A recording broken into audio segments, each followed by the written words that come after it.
Hi, this is Jeff Anclam with your Waterstone Weekly Update. Today we are going to discuss the existing home sales numbers, the FHA reserve issues, long-term interest rate projections, and the Fed's mortgage-backed security purchase program.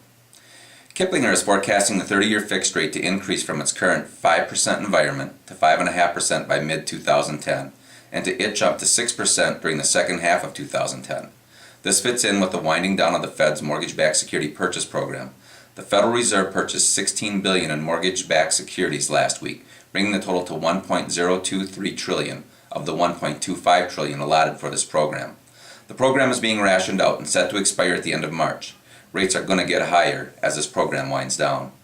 In some good news, the existing home sales showed up at 6.1 million, significantly higher than the market expected at 5.7 million. The inventory of homes on the market dropped to a 7-month supply. This is the lowest it has been in 2.5 years. Obviously, the expected expiration of the homebuyer tax credit had an influence on this number, but the reduction in inventory portends for stability in the housing market, which is good for all of us. 30% of sales nationwide were made up of short sales and foreclosure sales in the third quarter of 2009.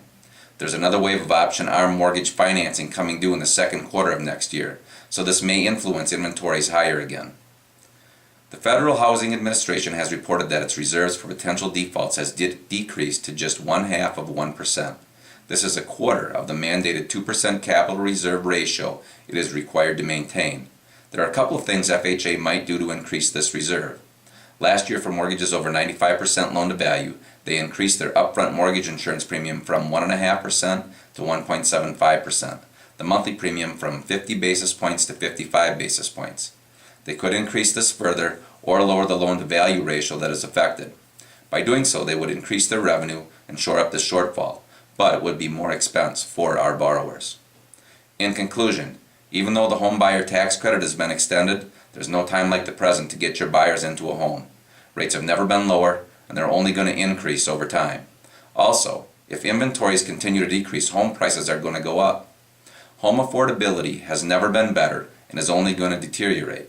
I know I'm preaching to the choir, but we need to keep on preaching to get that word out. This is Jeff Anclam with Waterstone Mortgage. Thanks for your time. If you have questions, give me a call at 750-5001.